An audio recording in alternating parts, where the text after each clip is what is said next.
Hey there, so for today's Tip Tuesday, we are going to talk about the timings within campaigns, the before, after, immediately timings that you can use in campaigns, how they work, and how you can best utilize them.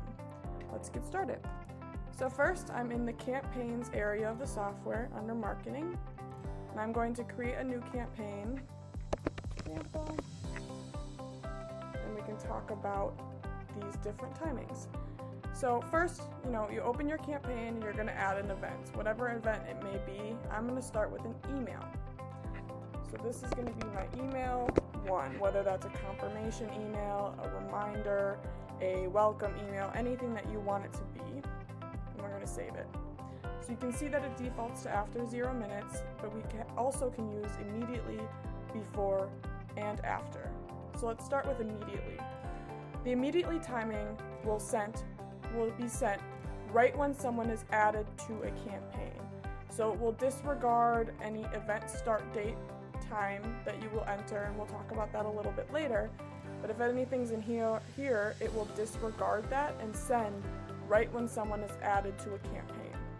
For example, if we look at this event, confirmation and reminders, where we have it set up where if someone registers for this event, that the trigger says add them to this campaign. So the minute someone signs up and is added to this campaign via that trigger, this first email with the confirmation will immediately send. So it will disregard anything else that we have in the settings and immediately send that email once someone is added to the campaign, whether that's via trigger or manually or anything else that you could think of. It will disregard that and send immediately. Next, let's talk about before timings. So before timings work based off of the event start date. So if you have an event on March 27th, let's say, you can click on this March 27th at, let's do 12 p.m., so noon on the 27th. Any before timings will be based off of this date and time. So if I say before 2 days, I want this email to be sent, it will look at this time and say, okay, it's March 27th at 12 p.m. Well, then I need to send this on March 25th at 12 p.m. because that's 2 days before this time. And it will continue to do that for multiple steps if you have them configured that way.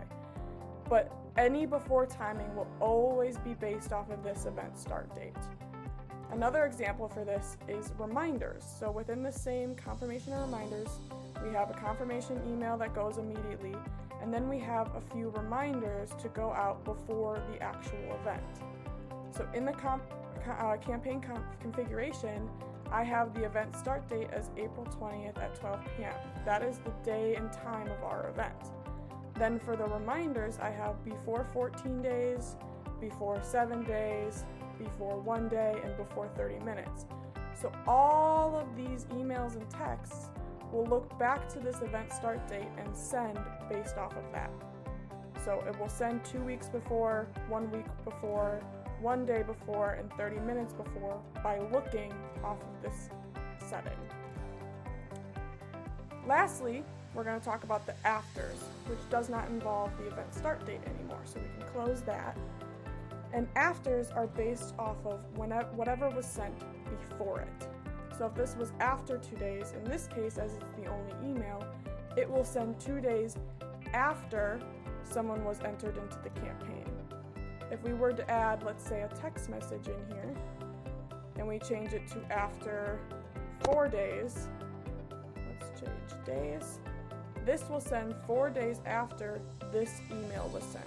So it works off of what was before it. So in this campaign, I would be added. 2 days later, I would get this email, and 4 days later, I would get this text message. So this is overall a 6-day campaign because we're waiting 2 plus 4 days to have both of these set.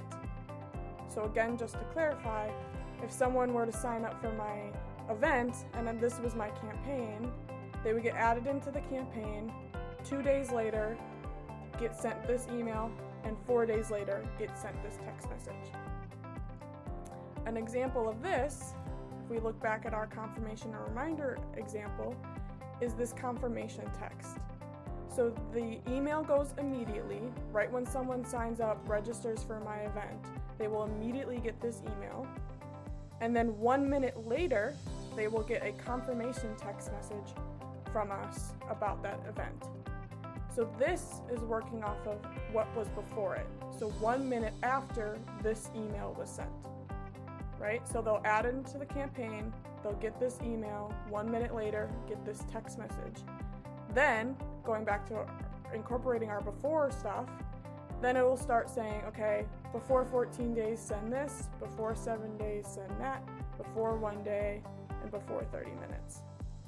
So that's how those work, and I want to go over one bigger example involving all three of these. And this is just another confirmation reminders, but it goes over a couple weeks, even a month or two, over here. So, for this person, when they sign up to be a host of an event, they will immediately get this email. 5 days before their event, they will get this email. 4 days before their event, they'll get this email. 3 days before the event, they'll get this email. 2 days before the event, they will be assigned a task to call that host. 1 day before the event, they will get an email. And these are all based off of the event start date time that will be pulled in. This is just a template, so she'll have to add that in. And then all of those befores will send.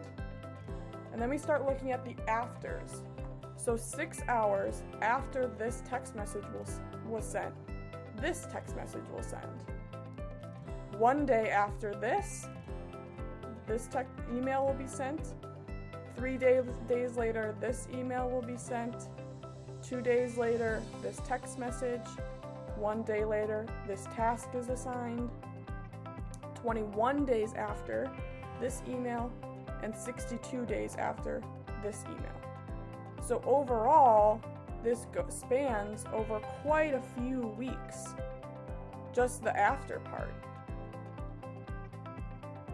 So that is an explanation as to how these before, after, and immediately timings come into play and how you can use them.